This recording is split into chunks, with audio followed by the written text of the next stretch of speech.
So do you know that our children refer to that little ditty as their song? And they wait to hear their song. That's our song. It's a blessing that we impart to them as they leave the shared worship experience to have fun and learn how to be good earthlings. Because that's what we do here. That's the whole point. We don't teach our children through rote repetitions of scripture or catechisms. We teach our children that every person is important and that sharing and kindness are good things, and to make amends when they've hurt somebody, whether they've hurt somebody's body or their feelings. We teach them that the earth is special and that we should take care of her. I just thought you might wonder what happens when they leave here. And how wonderful that they leave this space with a song of love sung especially for them and to them. If someone asks you why you bother to get up early on a Sunday morning to come here, I suggest you answer, I have to be there to sing love to the children. And it will be true. Today, our exploration of love will take some different forms. I will do some speed reading. Those forms are love of self, loving others, loving all of it, which is my shorthand for God, and knowing that even with all of this love, there is more love. Each poem, each reflection, a musical piece is here to weave a tapestry to embrace us, especially when we feel unlovable or that the world and its inhabitants are unlovely. Today is not an escape, it is an oasis. So drink up, dear ones, for the path is long and hard, so drink deep. There are certain books in my collection. Those of you who have wandered past my office have seen only a fraction, really, of the books that belong to me. And there are some books that simply fall open to certain pages. Maybe you have that experience too, that you refer to certain things again and again. You don't even have to flip the pages, just there it is. So if you know me, you know that I adore Mary Oliver's poetry. It really sings to my heart. And there is one poem in particular that I think fits this moment as we consider love of self. It's entitled, The Journey. One day, you finally knew what you had to do and began, though the voices around you kept shouting their bad advice, though the whole world began to tremble, and you felt the old tug at your ankles. Mend my life, each voice cried. But you didn't stop. You knew what you had to do. Though the wind pried with its stiff fingers at the very foundations, though their melancholy was terrible, it was already late enough, and a wild night, and the road full of fallen branches and stones. But little by little, as you left their voices behind, the stars began to burn through the sheets of clouds, and there was a new voice, which you slowly recognized as your own, that kept you company as you strode deeper and deeper into the world, determined to do the only thing you could do, determined to save the only life you could save.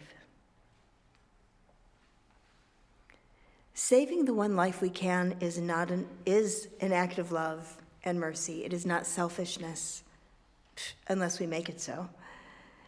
And I think you know what I mean there. Claiming your own life is not selfish. And I think the only way we can claim our own lives is to live with the certainty that someone, somewhere, is going to be disappointed in us. Last April, I began a course of study that would culminate in a Doctor of Ministry degree. I knew exactly what my project would be, and I was excited to begin. I paid the first third of the tuition, and then nothing. I read books. I made some lists. I was passionate about my focus on spiritual and religious trauma, but I just couldn't get traction on my project. This fall, it became clear to me that the advanced degree simply wasn't important to me. I could still do the work as well as focus on our ministry here together without more letters after my name. But I did not want to disappoint the advisor who had helped me make the connection to the program. So I agonized some more. That's one of my spiritual gifts. And I made more lists, another spiritual gift. I carried books in my backpack that I didn't read. And then I got an email that the next tuition payment would be due on the 1st of March. How long would I drag this out? The project needed to be completed and presented within 3 years, and I was down one. Meanwhile, I was dreaming pretty much every night about letting things go, losing track of things, disappointing my parents, stress dreams. I am a student of dreams, so I was paying attention. Finally, after consulting with my spouse, I withdrew from the program. I felt such peace. When I next met with the advisor, I shared with him that I hadn't wanted to disappoint him. And of course, he was not disappointed. It was my journey. It was all a story I had told myself, a full-blown opera about the fear of not being enough. Apparently, we don't outgrow this stuff. Be warned. So what's the takeaway? What is this for you? If there are voices shouting bad advice, tugging at your ankles and saying, "Mend my life," consider that it is already late enough, and the road full of fallen branches and stones. There is only one life you can save. Of course, what's in parentheses after that. Once you save your life, then it's that ripple thing, right? There is an effect. It goes out. Don't be thinking, "Oh no, I'm never going to do good in the world." Look at my face. You're going to do good in the world. Love of self can manifest as a desperate act of reclamation, or it might be more like the careful strategy of a game of Risk. Load up on Australia. Authentically choosing to love ourselves is going to take all the courage we can muster. Does it still seem somewhat wrong to love ourselves, even if we know that if we are to love our neighbors, we must love ourselves first? But really, what makes us so special? What makes us worthy of the journey of self-reclamation, of individuation? Because each of us carries a spark of divinity. Even if it is a flickering flame, each of us has that spark.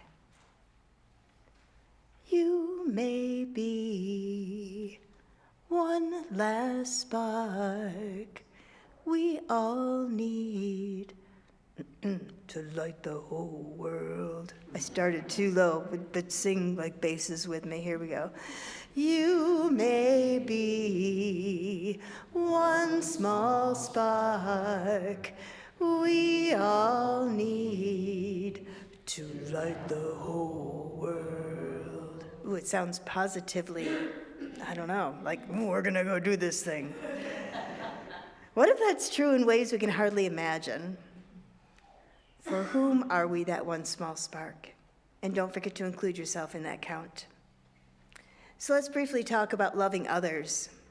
I thought about piling on a bunch of Shakespeare sonnets here, very romantic and at least somewhat familiar. Feel free to join in if you had to memorize this one in 12th grade. Let me not to the marriage of true minds admit impediments. Love is not love which alters when it alters. You don't know this? Oh, I'm calling your 12th grade English teachers tomorrow. But it's all full of love is not love. It is an ever-fixed mark. It's the star that keeps us on course, bears it out even to the edge of doom. That's my favorite line, actually. And even though I thought in 12th grade that maybe it was a bit much, a little starry-eyed, all that grandiosity,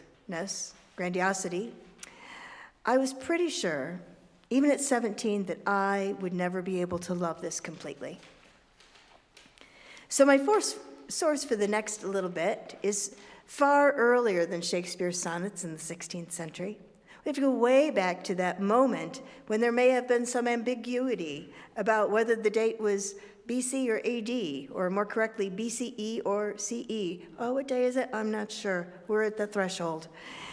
Yes, we're going back to biblical times, to the Gospel of Luke, chapter 10, and a story that is likely familiar to all, whether or not you had a biblical upbringing. It's the story of the Good Samaritan. I won't ask you to raise your hands because I wouldn't want the three of you who are like, good what, to feel bad. So here's the story. An expert in Mosaic law asks Jesus what he must do to inherit eternal life. And Jesus answers his question with a question, which made him a rabbi, because that's the proper way to answer questions. And he says, what does the law say? Well, the expert quotes from the scriptures, love the Lord your God with all your heart, with all your strength, and with all your might, and love your neighbor as yourself. And Jesus basically says, yep, do that. But the scholar persists. So Jesus then tells a story of a man who is beset by thieves, beaten almost to death. And various religious folk walk by, but it is a Samaritan, a man who is looked down in that society, that does the right thing, who actually goes way beyond the minimum expected. And Jesus reaffirms, do that. Love your neighbor as yourself. So, in our terms, help the one who needs it, even if they don't look or talk or believe like you do. Help the one who has been beaten down by a system that doesn't bat an eyelash when supposed people of faith forget everything they ever learned in Sunday school about helping others, and in fact use their power and prestige to make life even harder for those who suffer. Jesus would say, be good earthlings. Help when you can. Share what you can.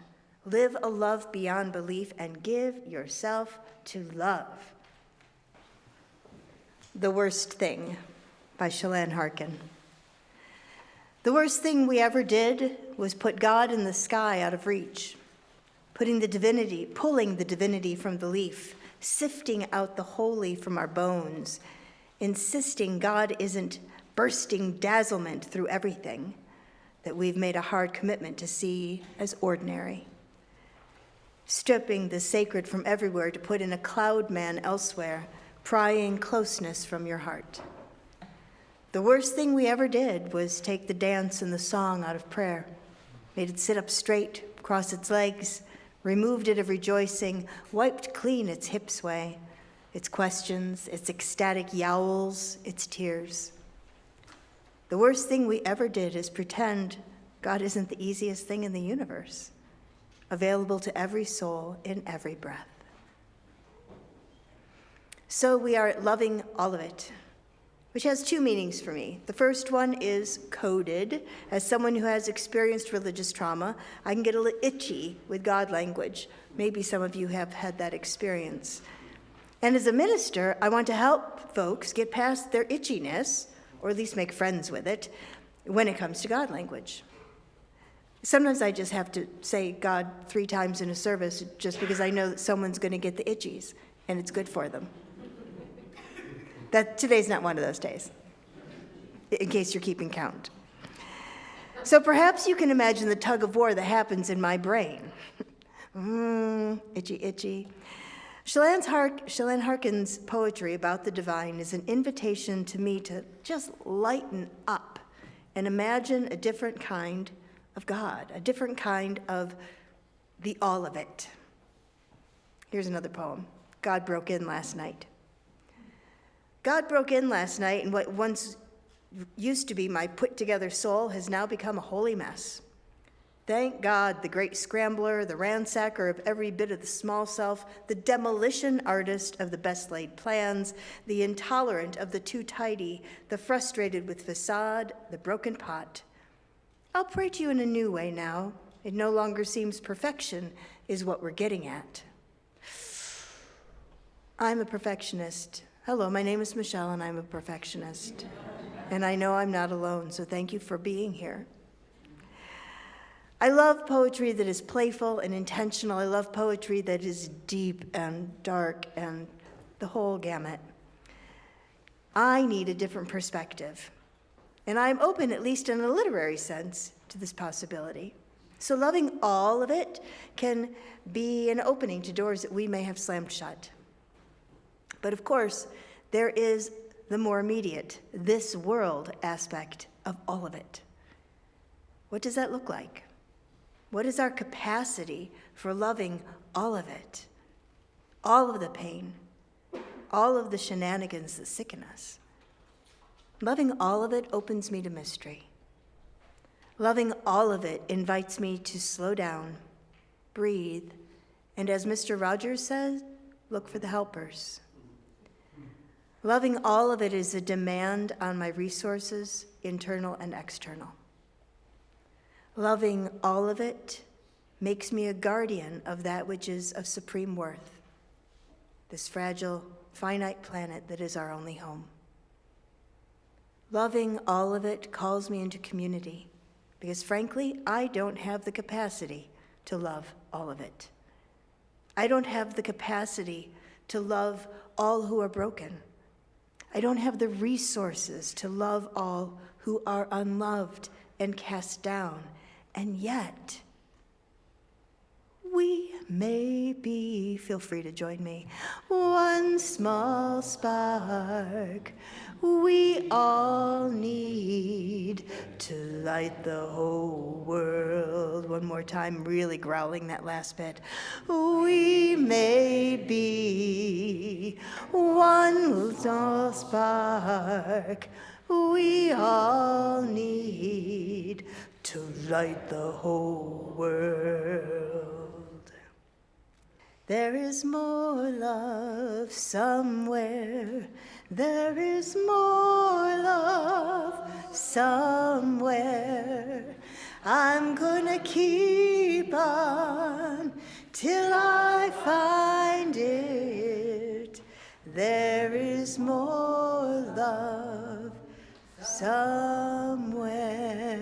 Actually, there's more love right here. Let me share with you a tiny story from the Talmud. It's a story of the wounded healer. There once was a rabbi who wanted to know when the Messiah would come and how he would know him. One day he came upon Elijah and asked him these questions. Elijah answered, "You must go and ask him yourself." "Is he here on earth?" "Yes." "But where will I find him?" asked the rabbi. Elijah answered that he must go to the gates of the city and look among the poorest people there who are covered with wounds. "But there are so many poor and wounded," worried the rabbi. "How will I know him?" "You will know him," Elijah answered. "For the others unbind all of their wounds at the same time and then bind them up again. The Messiah, however, unbinds one wound at a time and binds it up, all the while saying to himself, 'Perhaps someone will need me. I must be ready.'" We don't need to be perfectly whole to be ready, right? Each of us, I believe, is a wounded healer, doing what we can in service to love. And all we can do is make ourselves ready to meet the world's sorrow by tending to our own wounds, one by one, always prepared to offer a word of comfort and encouragement, ready to take our place on the side of love on behalf of the disenfranchised, and committing ourselves to love our neighbors as ourselves. The journey begins with ourselves, claiming our autonomy and listening to the promptings of our souls. The Thing Is, by Ellen Bass. The thing is to love life, to love it even when you have no stomach for it. And everything you've held dear crumbles like burnt paper in your hands, your throat filled with the silt of it. When grief sits with you, its tropical heat thickening the air, heavy as water, more fit for gills than lungs. When grief weighs you like your own flesh, only more of it, an obesity of grief, you think, how can a body withstand this? Then you hold life like a plain face, no charming smile, no violet eyes, and you say, yes, I will take you. I will love you again. Did we end up where we began? Do we even remember where that was? There's so much going on today. The front of your order of service holds the clues with the quotation. The path of love is not a tedious path, it is a path of joy. It is a path of singing and dancing. It's not a desert, it is a valley of flowers. We're going to sing. Dancing is optional.